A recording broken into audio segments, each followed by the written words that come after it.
నా పెద్ద కూతురు ఫస్ట్ టైం బంగాళదుంప కూర వండుతుంది చూడండి. ఇంత చిన్న వయసులో దుంపని తెచ్చి నీటిలో పెట్టింది చూడండి. బాగా వాష్ చేస్తుంది. ఇలాగా తొక్క తెయ్యాలన్నమాట. దేనికి? దుంపకి తొక్క చేయనట్లే తప్పు చేస్తే ఇది వీళ్ళకి తొక్క తీయాలి. అలాగే ఈ విధంగా అందంగా స్లైస్ లాగా కట్ చేసుకోవాలి దుంపని. ముందు బటర్, పిల్లలకి ఎంతో ఇష్టమైన బటర్, ఎంతో అందమైన బటర్. ఆ విధంగా బటర్ వేసిన తర్వాత దుంపలు వేసుకోవడం కూడా.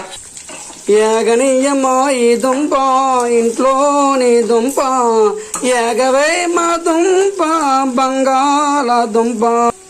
కొంచెం ఉప్పు, మరి కొంచెం కారం వేయాలి రా దుంపల్లోన.